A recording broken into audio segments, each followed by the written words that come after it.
በኒውክሌር ፖለቲካ ዓለም ውስጥ እጅግ ሚስጥራዊ ጉዳይ እስራኤል በጣም አደገኛ የኒውክሌር ጦር መሳሪያ አላት ወይስ የላትም የሚለው ነው። እስራኤል ይህንን እውነታ ለማረጋገጥ ወይም ለመካድ ፈቃደኛ ባትሆንም የጦር መሳሪያ ቁጥጥር ድርጅቶች አገሪቱ ከ80 እስከ 90 የሚደርሱ የኒውክሌር ጦር መሳሪያዎች እንዳሏት ገምተዋል። እነዚህን መሳሪያዎች በአውሮፓውያኑ 1950ዎቹ ውስጥ ማልማት የጀመረች ሲሆን በ1960ዎቹ መጨረሻ ደግሞ ሙሉ በሙሉ ተግባራዊ የማድረግ አቅም ላይ ደርሳለች። በቅርብ ጊዜ ውስጥ ኢራን በደቡባዊ ከተማ ዲሞና የሚገኘውን የእስራኤል የኒውክሌር ጣቢያ ኢላማ አድርጋ ከ100 በላይ ሰዎች አቁስላለች።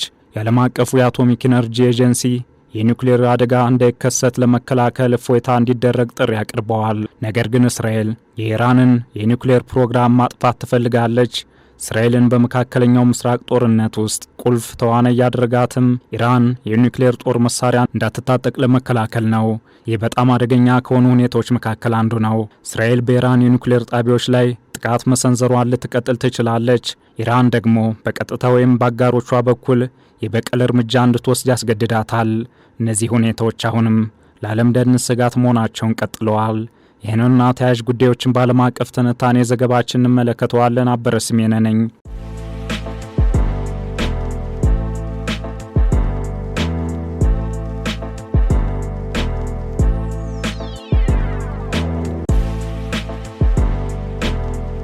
እስራኤል የኒውክሌር ጦር መሳሪያ እንዳላት በሰፊው ይታመናል። ነገር ግን በይፋ አረጋግጣ ወይም ክዳ አታውቅም።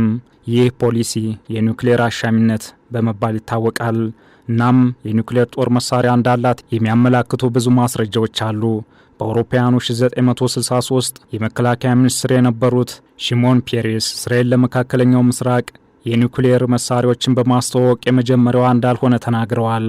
ይህ ንግግር ከጥቂት ዓመታት በኋላ በአሜሪካ የእስራኤል አምባሳደር ይፋ ተደርጓል።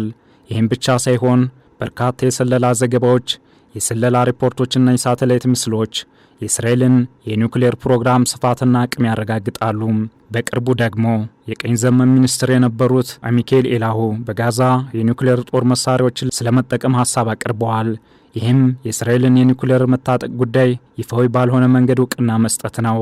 ይህ ጉዳይ ሰፊ መነጋገሪያ ከሆነ በኋላም በጠቅላይ ሚኒስትር ኔታንያሁ ተግሳጽ ተሰጥቶበታል። በአውሮፓውያኑ በ2024 የቀድሞ የመከላከያና የውጭ ጉዳይ ሚኒስትር የነበሩት አቪግዶር ሊበርማን የኢራን የኒውክሌር ጦር መሳሪያን ለመከላከል በእጃችን ያለውን ሁሉ እንጠቀማለን ሲሉ አስጠንቅቀዋል። በመቀጠልም የኢራን የኒውክሌር ጦር መሳሪያዎች በተለመደው መንገድ መከላከል እንደማይቻል ግልጽ መሆን አለበት ብለዋል። እስራኤል የኒውክሌር ጦር መሳሪያዋን በድብቅ ከማምረት ባለፈ በድብቅ መጠቀም፣ የተሳሳተ ይገባኛል ጥያቄ በማቅረብ እንዲሁም በፋብሪካዎቿ ላይ ዓለም አቀፍ ፍተሻዎች እንዲደረጉ የቀረበላትን ጥያቄ ውድቅ በማድረግ ክስ ቀርቦባታል። በተጨማሪም ኒውክሌር ነን ፕሮሊፌሬሽን ትሪቲ ወይም የኒውክሌር ስርጭት መገደብ ስምምነትን ለመቀላቀል ፈቃደኛ አልሆነችም። የስምምነት በዓለም ላይ ባሉ ሁሉም ሀገሮች ማለት በሚቻል ደረጃ ተፈርሟል። እስራኤል ከአሜሪካ ጋር ጥምረት በመፍጠር ከኢራን ጋር አውዳሚ ጦርነት ውስጥ እንድትገባ አንዱ ምክንያት ከምትለው ውስጥ ኢራን የኒውክሌር ጦር መሳሪያ ለመታጠቅ ተቃርባለች የሚለው ሰፊ ግምት ነው። ኢራን ምንም እንኳን ፕሮግራሟ ከ10 ዓመታት በላይ የዓለም አቀፍ ስጋት ምንጭ ቢሆንም የኒውክሌር ጦር መሳሪያ አልታጠቀችም።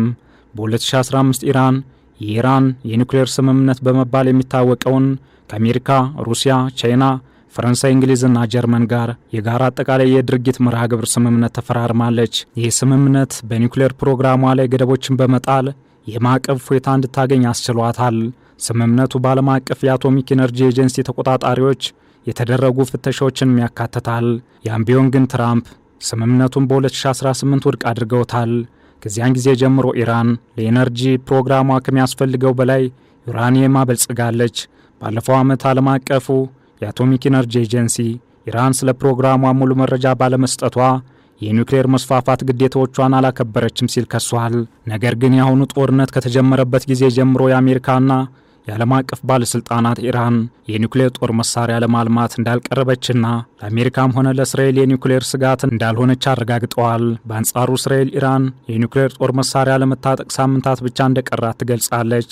ኢራን ከጊዜ በኋላ የኃይል ፕሮግራሟን ወደ ጦር መሳሪያ ፕሮግራም ማፋጠንም ትችላለች። ያበለጸገችውን ዩራኒየም ከአሜሪካ ጋር በሚደረገው ድርድር እንደ ቁልፍ መደራደሪያ መጠቀምም ያስችላታል።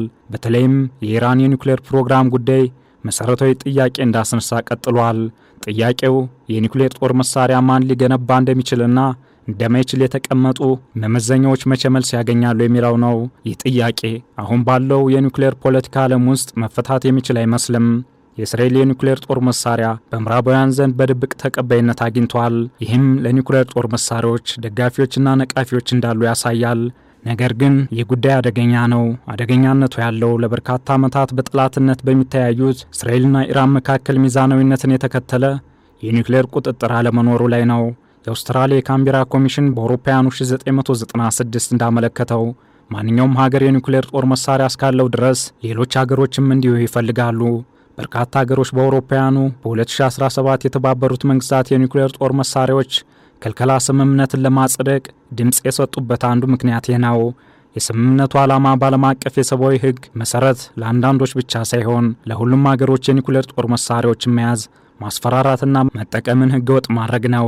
እስካሁን በ99 ሀገሮች የተፈረመው ስምምነቱ የኒውክሌር ጦር መሳሪያዎች ለሲቪሎችና ለተዋጊዎች ከፍተኛ ጥፋት እንደሚያስከትሉ ያስቀምጣል። ትንሽ የሚባል የኒውክሌር ጦር መሳሪያ እንኳን አስከፊ ጉዳት እንደሚያስከትል ያስረዳል። በመጨረሻም ለኒውክሌር ጦር መሳሪያዎች ከውዥንብር ይልቅ የኒውክሌር መስፋፋትን ለመከላከል የበለጠ እድል አለው። አንዳንድ ሀገሮች እነዚህን መሳሪያዎች በድብቅ እንዲይዙ ሲፈቀድላቸው፣ ሌሎች ሀገሮች ደግሞ ይህን ማድረግ አይችሉም። ይህም የኒውክሌር ጦር መሳሪያ መስፋፋትን በተመለከተ ዓለም አሳሳቢ ደረጃ ላይ መድረሷን ያመላክታል። ይህም የአሜሪካ አጋሮች ደቡብ ኮሪያና ጃፓንን ያካትታል። እንዲህ ያለው አካሄድ ቀድሞውኑ መከበር ያልቻለውን የዓለም አቀፍ ሕግ ስርዓት የበለጠ ያዳክማል። እስራኤልን በመካከለኛው ምስራቅ ጦርነት ውስጥ ቁልፍ ተዋናይ ያደረጋት ዋነኛው ጉዳይ ኢራን የኒውክሌር ጦር መሳሪያን የመታጠቅ እንቅስቃሴዋን ለማክሸፍ ነው። በቀጣይም እስራኤል በኢራን የኒውክሌር ጣቢያዎች ላይ ጥቃት መሰንዘሯን ልትቀጥል ትችላለች። በአንጻሩ ኢራን በኒውክሌር ፕሮግራሜ ላይ አንዳች ድርድር አላደርግም በማለት ወደ ጦርነት የገባችለት ቁልፍ ጉዳይ በመሆኑ በቀጥታ ወይም በአጋሮች በኩል የበቀል እርምጃ እንድትወስድ ያስገድዳታል። በአሁኑ ጊዜ በሀገራት መካከል ያለው የኒውክሌር ፖለቲካ ሽኩቻ ተባብሷል። ይህም እስካሁን መፍትሄ ያልተገኘለትን የመካከለኛው ምስራቅ ጦርነት የበለጠ እንዳያወሳስብ ስጋት ፈጥሯል። ትራምፕ ባለ 15 ነጥብ የሰላም እቅድ ካቀረቡ በኋላ አሜሪካ ከራሷ ጋር እየተደራደረች ነው በሚል የኢራን ባለስልጣናት መሳለቃቸውም ያንኑ የሚያረጋግጥ ነው። ዓለም አቀፍ ትንታኔ ዘገባውን ስናዘጋጅ ዘ ኮንቨርሴሽን፣ ዘ ኢንዲፔንደንትና አልጀዚራን በዋቢነት ተጠቅመናል።